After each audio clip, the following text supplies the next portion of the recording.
Good morning students. आज हम class 9th में लेसन नंबर 12 रानी के बारे में समझेंगे। तो इसमें हम 49 पेज समझ गए। आज हम समझेंगे पेज नंबर 50। तो इसमें लिखा है कि 49 में लास्ट पैराग्राफ लिखा था कि वह इतनी सुंदर थी कि अब तक उसकी छवि आँखों में बसी जैसी है। लेखक यहाँ घोड़ी रानी की बात कर रहे हैं। हल्का चॉकलेटी चमकदार रंग जिस पर दृष्टि फिसल जाती थी, खड़े छोटे कानों के बीच में माथे पर झूलता अयाल का गुच्छा, बड़ी काली स्वच्छ और पारदर्शी जैसी आँखें, लाल नथुने जिन्हें फुला फुला कर, ये पेज नंबर 50 पर लिखा है, और पारदर्शी जैसी आँखें, लाल नथुने जिन्हें फुला फुला कर चारों ओर की गंध लेती रहती, उजले दांत और लाल जीभ की झलक देते हुए, गुलाबी होठों वाला लंबा मुंह जो लोहा चबाते रहने पर भी क्षत विक्षत नहीं होता था। ऊंचाई के अनुपात से पीठ की चौड़ाई अधिक है, सुडौल मजबूत पैर और सघन पूंछ जो मक्खियाँ उड़ाने के क्रम में मोरछल के समान उठती गिरती रहती थी। यानी कि पूंछ जो मोर पीछाते हैं उसके समान मक्खियों को उड़ाते रहती थी उसकी पूंछ के द्वारा।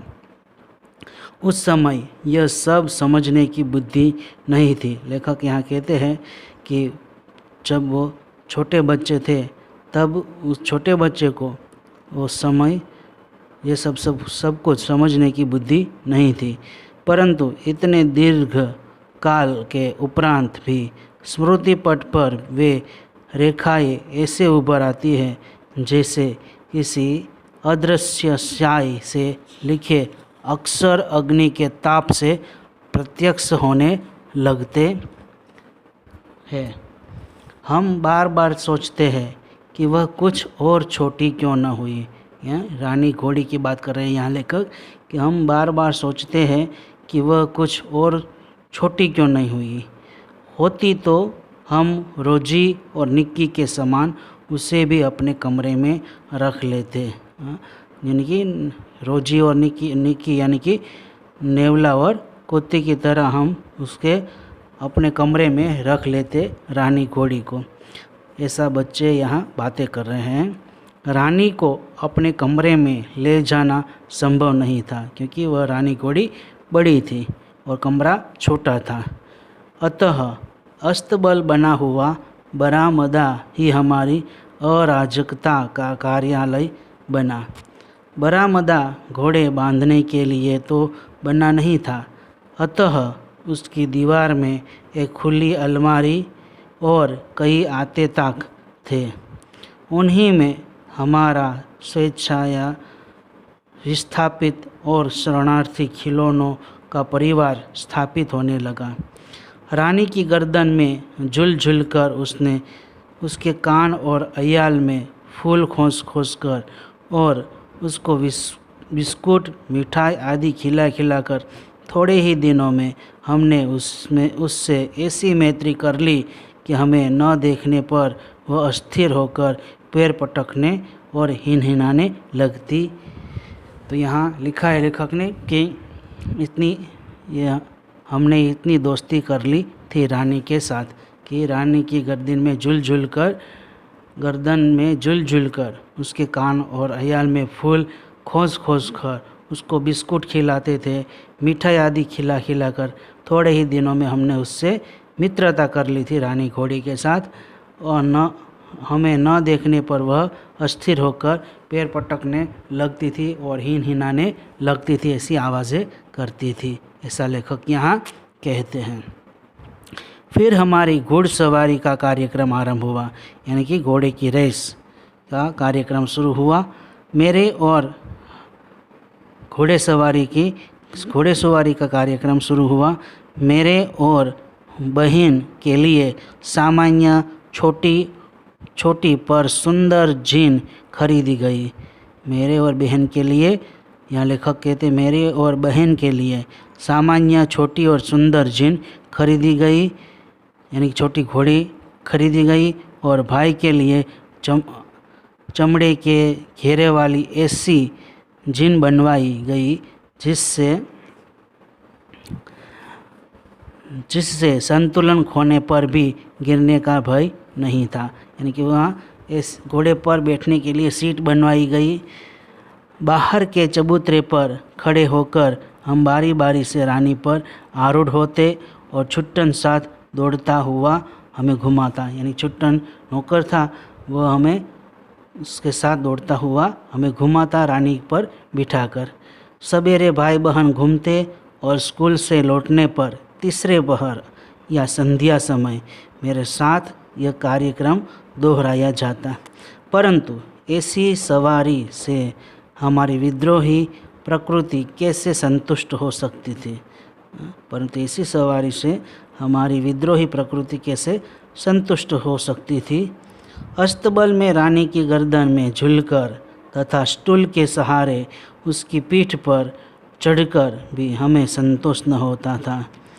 अंत में एक छुट्टी के दिन दोपहर में सब के सो जाने पर हम रानी को खोलकर बाहर ले आए और चबूतरे पर खड़े होकर उसकी नंगी पीठ पर सवारी करके बारी बारी से अपनी अधूरी शिक्षा को पूरी परीक्षा लेने लगे। यानी कि हम भाई बहन रानी के ऊपर सवारी करते थे बारी बारी, और हमारे अधूरी शिक्षा को पूरी परीक्षा लेने लगे। यानी कि हमें रानी के ऊपर सवारी करने का हम सीखने लगे।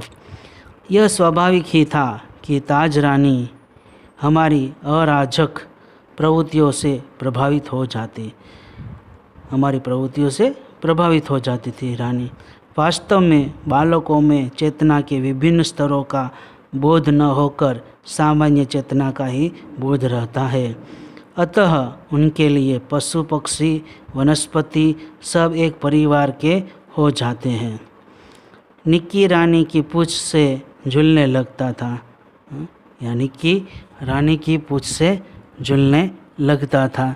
रोजी इच्छानुसार उसकी गर्दन पर उछलकर चढ़ती और नीचे कूदती थी। निक्की रानी है यानी कि नेवला, वो पूँछ से झूलने लगती था और रोजी इच्छा अनुसार उसकी गर्दन पर उछलकर चढ़ती और नीचे कूदती थी। यानी कूदती है वह भी उसकी घोड़ी रानी के गर्दन पर उछलकर चढ़ती और नीचे कूदती थी, और हम सब उसकी पीठ पर ऐसे गर्व से बैठते थे मानो मयूर सिंहासन पर आसीन हो। जैसे मयूर सिंहासन पर हम बैठते थे, ऐसा हम रानी घोड़ी के ऊपर बैठते थे। रानी हम सब की शक्ति और दुर्बलता जानती थी। घोड़ी रानी है, वह हमारी शक्ति और दुर्बलता जानती थी, ऐसा लेखक यहाँ कहते हैं। उसकी नंगी पीठ पर अयाल पकड़कर बैठने वालों को वह दुल की चाल से इधर उधर घुमाकर संतुष्ट करा देती थी। परंतु एक बार मेरे बैठ जाने पर भाई ने अपने हाथ की पतली संटी उसके पैरों में मार दी। एक बार में लेखक यहाँ कहते हैं कि एक बार मैं रानी के पर बैठ जाने पर मेरा भाई है वह अपने हाथ की पतली संटी यानी लकड़ी स्टिक से उसके पैरों में मार दी, रानी घोड़ी के पैर में। तो चोट लगने की तो संभावना ही नहीं थी, परंतु इससे न जाने उसका स्वाभिमान आहत हो गया था या कोई दुखद स्मृति उभर आई। वह ऐसे वेग से भागी मानो सड़क, पेड़, नदी, नाले सब उसे पकड़ बांध रखने का संकल्प किए हो। बहुत स्पीड से वह रानी घोड़ी भागी। कुछ दूर मैंने अपने आप को उस उड़न खटोले पर संभाला, परंतु गिरना तो निश्चित था।